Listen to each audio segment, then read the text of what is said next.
AmpliTube by IK Multimedia is a physical modeling plugin that emulates guitar effect pedals, the preamp, EQ, and power amp sections of a guitar amplifier, speaker cabinets, and even several microphone choices. As a big bonus, it also supplies some high-quality studio-type effects that are optimized for guitar and bass. These can be used on virtually any track with great results. Let's check it out. In this example, we're using AmpliTube as an RTOS plugin for Pro Tools LE, but it's also available for many other plugin architectures, including Pro Tools HTDM, VST, which is supported by Cubase, Logic, and other sequencers, DX for Windows, and Digital Performer's MAS. There's even a version called AmpliTube Live, which uses Core Audio services to run as a standalone application on Macintosh OS X. Whichever version you use, the authenticity of the physical modeling is impressive by any standards. The position of these buttons for the stomp box, amplifier, and post-effects modules also indicates their order in the AmpliTube signal chain. In addition to the main bypass button for the entire plugin, you can also bypass any of these modules separately. For example, you might temporarily bypass your stomp box effects or any post-amplifier EQ while you're making amplifier selections or adjustments. Let's start with the amplifier module. All the guitar and bass parts in this session were recorded directly via the instrument input of a Digidesign M-Box, with no direct box or preamp of any kind. In this session, we're using AmpliTube in the most typical way, as an insert plugin on the individual tracks that we direct recorded. Soloing the lead guitar part will help us focus on how a dry guitar sound can be transformed by the AmpliTube plugin. Here's how the original direct guitar part sounds. Now let's experiment with different combinations of amplifiers, EQs, and speakers to give this guitar some vibe. The amplifier module includes models for 7 different preamps, 5 tone control setups, and 4 power amps. 8 speaker cabinet setups are modeled, plus no speaker at all. Next in the signal chain, you can select microphone type and placement. The tremolo effect is modeled on Fender amps from the 60s and is prior to the first preamp gain stage in the signal chain. The spring reverb effect is between the tone control and power amp sections. Let's take a look at the preamp models first. Obviously, since the preamp section is the most important gain stage of both modeled and real-world amplifiers, the gain knob will greatly influence your sound. But notice that it's disabled when you're using the first 3 preamp selections, since these are relatively clean models with a fixed amount of gain. Solid State Clean is modeled after Fender Solid State combo amps, and may be especially suitable for clean country or jazz sounds. Vintage Clean models the Vox AC30 Top Boost amplifier, a definitive tube amp sound for rock and pop since the days of the Fab Four. Tube Clean simulates a Fender Super Reverb. British Crunch is based on a Marshall JCM 800 amp, and its character changes drastically according to the setting of the gain knob. Modern High Gain recreates the famous sound of the Mesa Boogie dual rectifier, and is obviously going to be useful for heavy crunch and scooped mids. Solid State Lead is another good choice for heavier sounds, and cleans up a little bit more at low gain settings. And Fuzz sounds like the grooviest fuzz tone pedal from the 60s. Following the preamp section comes a flexible EQ, where you can further shape your tone. 5 different tone control circuits are provided. Note that in 2 of these, Tube American 2 and British Class A, the EQ mid knob is disabled, since the unit being modeled only offered low and high tone controls.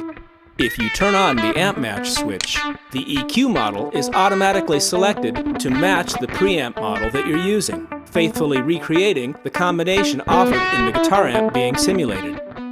Following the EQ, the power amplifier section offers 2 solid state and 2 tube amplifier sections. As you probably know, the solid state models tend to sound a little bit cleaner, while the tube models can add additional warmth and natural compression. As before, when the amp match switch is on, the power amp selection automatically changes according to the selected model in the preamp section. The speakers and cabinets in guitar setups have anything but a linear frequency response. That's why they're such an important part of getting an authentic guitar sound. If you enable the cabinet match switch, the cabinet type is also slaved to the preamp model selection. So, to quickly audition models of complete guitar systems, you could enable both match switches. Otherwise, you can mix and match cabinets, power amps, and tone controls. Quickly, here's the rundown on the original speaker cabinets that are being modeled according to the AmpliTube manual. A small 15-watt Fender combo amp from the 80s. An Ampeg AX30W 100-watt combo tube amp. A VHT Pitbull 50-watt combo tube amp. A vintage Fender Super Reverb from the 60s. A closed 4x10 Marshall cabinet from the 80s. A Marshall 4x12 from the 70s. Another Marshall 4x12 from the 80s. A Vox AC30 top boost amp from the 60s with two 12-inch Celestion speakers. And last, no speaker at all, used especially for bass guitar and when using AmpliTube as an effects treatment on other types of material.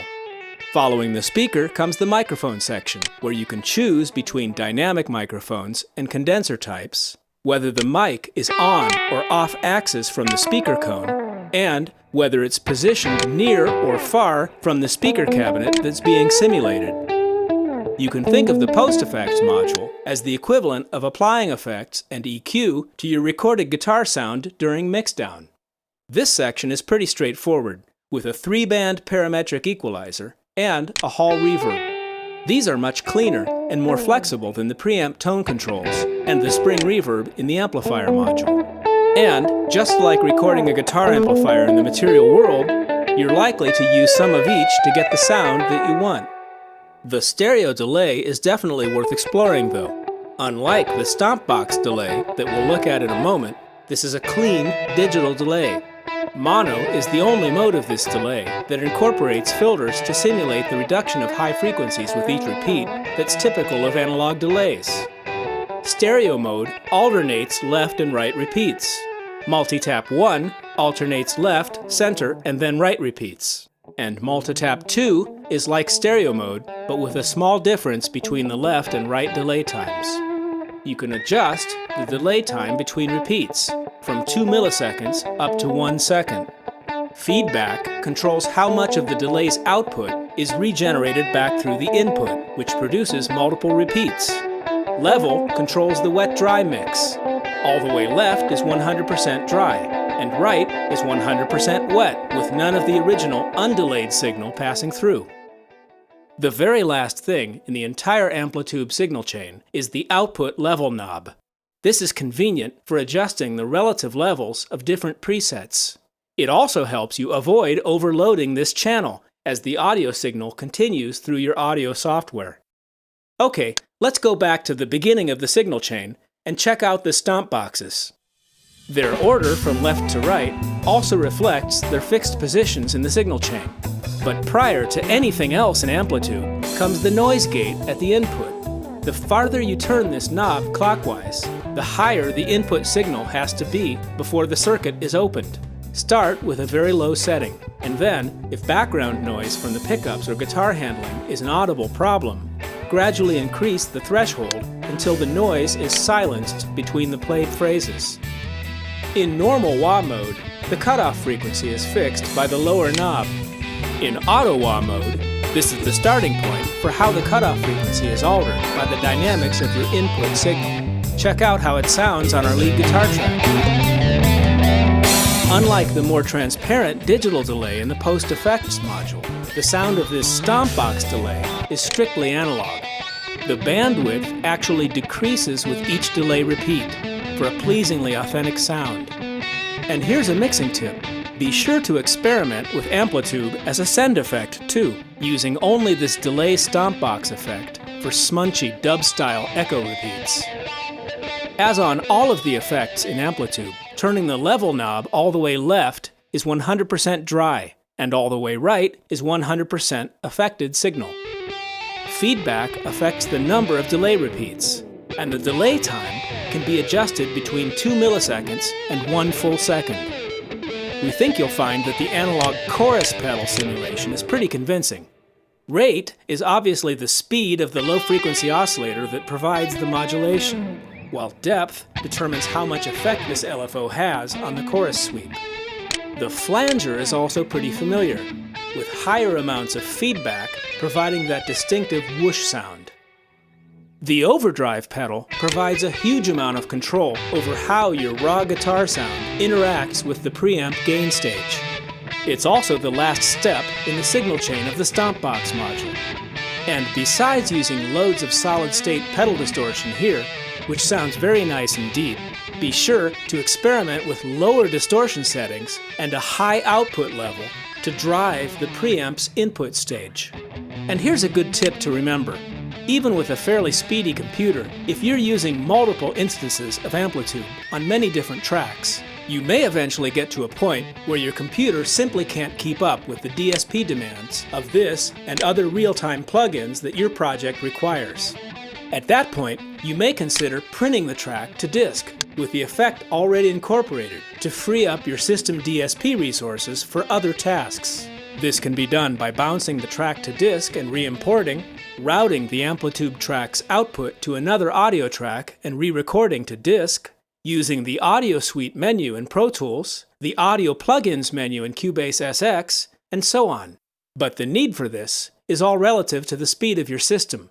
For instance, on this dual G4 system, we're simultaneously running 5 instances of AmpliTube, plus IK Multimedia's Sample Tank virtual instrument plugin with no problems. There are tons of presets provided with AmpliTube. Be sure to also visit IK's website, where additional presets are available for downloading. AmpliTube is also extremely effective for electric bass. Let's bypass AmpliTube entirely for a moment to hear the signal as recorded direct from the bass guitar. As you can hear, by applying preamp and power amp modeling with no speaker, plus a little taste of chorus, the result is very organic sounding. As a general production tip, for almost any rock, pop, dance, jazz, or country tune, it will sound good to insert a compressor on the bass track so that it has a solid presence in the mix. Typically, this compressor plugin would be placed after AmpliTube in the track's signal chain. Switching over now to our snare drum track, you'll notice that we're also using AmpliTube as an insert effect here. Listen to the difference between the original recorded snare and the trashy smack that we've added with AmpliTube. Although we won't show it here, AmpliTube definitely does a great job on existing guitar tracks too, even if these were already recorded with a microphone and amplifier. The amplifier and speaker modules can add body and warmth where it lacks in your original track. Or you can use the extremely guitar-friendly stomp boxes and post effects to create a completely convincing effects treatment. In most versions of AmpliTube, you can record and edit real-time automation for most parameters. Needless to say, this opens up some new creative options that are worlds away from most guitar effect treatments. As you've seen and heard, the AmpliTube plugin is much more versatile than simply being a gadget for direct recording electric guitars. If you like to industrialize vocals, apply analog crunch to digital synths, or put the hammer down on your percussion tracks, you're definitely going to find some inspiration here. Oh yeah, and it also slams for simulating guitar amplifiers.